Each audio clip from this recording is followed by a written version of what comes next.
We should feed our cats the exact number of calories necessary to support healthy weight and normal bodily functions.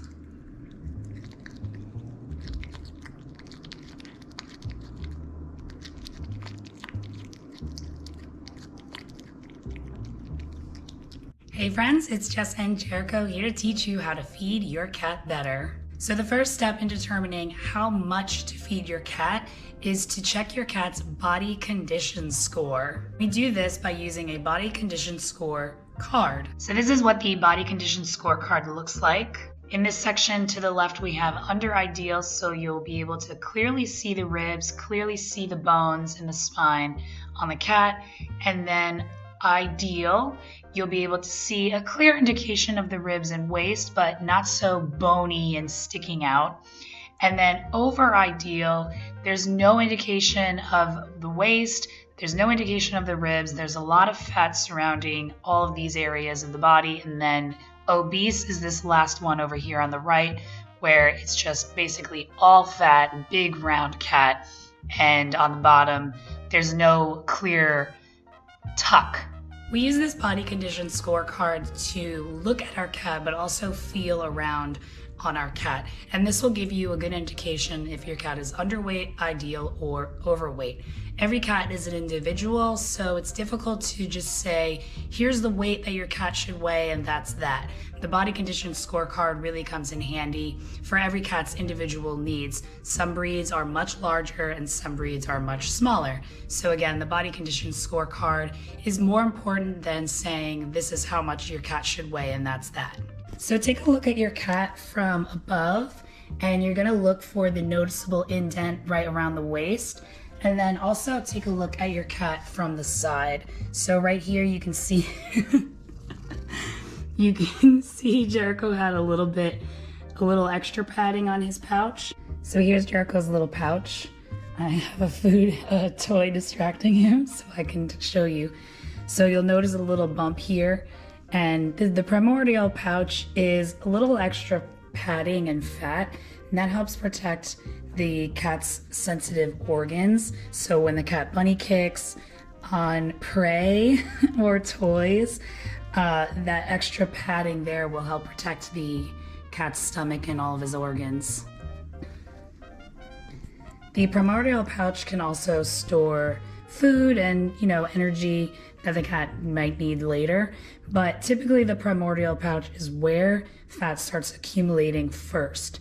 So that's definitely your first indication to see if your cat is overweight, needs to lose some weight. Check for that little pouch right there. Overweight cats should not lose too much weight too quickly. They're at a much higher risk for fatty liver disease. So you definitely need a proper weight loss plan if your cat is overweight. Check the pinned comments for my cat weight loss plan. So use the body condition scorecard to see where your cat is at in terms of under ideal, ideal, or over ideal. Then you can weigh your cat to put a number on it. That way you can see what your cat's at now, and then you can determine how much to feed to lose weight or gain weight, depending on what your cat needs. So to weigh Jericho, I use this digital scale. I also use this to weigh his food. This one can weigh up to 12 pounds. So I'm gonna put it on the floor, tear it out to 0. It's set on pounds, and I'm gonna take Jericho and put him on top.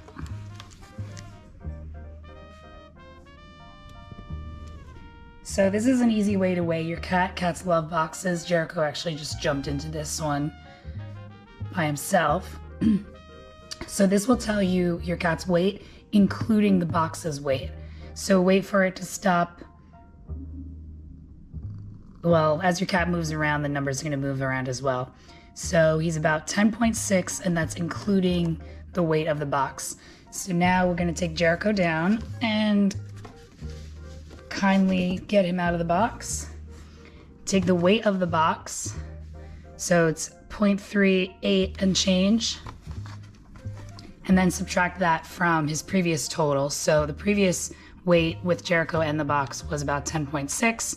The box weighs about 0.3 or so. So Jericho weighs about 10.4.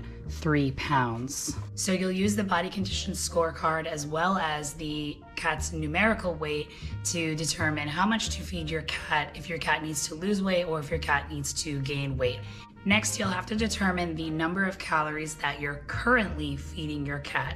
So take your cat's normal daily food intake, include all treats, all supplements, everything that you feed your cat for the entire day, weigh it out and look at the cat food label or the nutrition label or the treat label to see how many calories your cat's consuming right now. Dr. Karen Becker has a formula on her website to determine how many calories to feed your cat.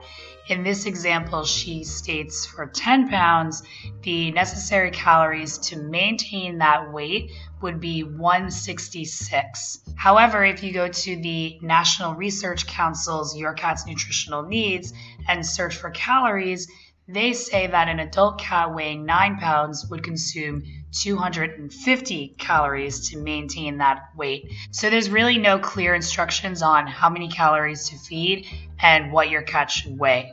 Every cat food is different, so you're going to have to look at your cat's specific food label to determine how many calories they're consuming based on the weight of food that you're feeding. Is your cat eating more or less than what he should be eating?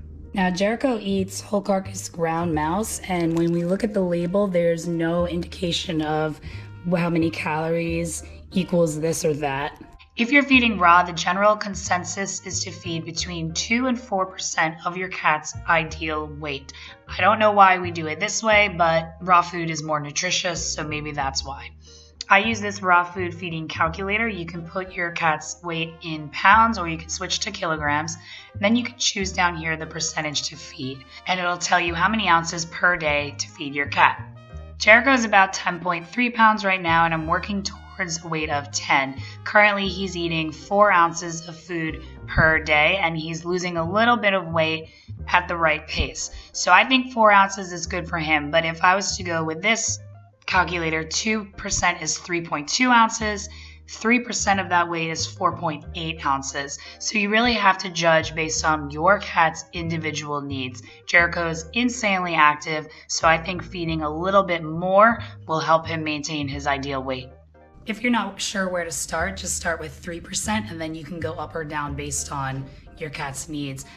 I recommend weighing your cat weekly and using the body condition scorecard. That way you know where your cat's at on a regular basis, because cats don't gain weight or lose weight overnight. A common theme among cat parents is feeling bad that they're underfeeding their cat, or they think that their cat is starving because the cat begs for food. But cats have us trained very well, especially when it comes to food. So for example, they meow at us to communicate with us. They don't meow at each other, they only meow at humans to replicate the sounds that we make. So they meow at us, they get more food, they know that it works. So next time when they want more food, they meow at us. We give them more food and they continue that because that's what works. But we shouldn't associate more food with love. We should instead feed good quality food, and then our cats won't beg for food because they have the nutrition that they need. Check out the best cat food brands in this video right over Meow. Thanks for watching.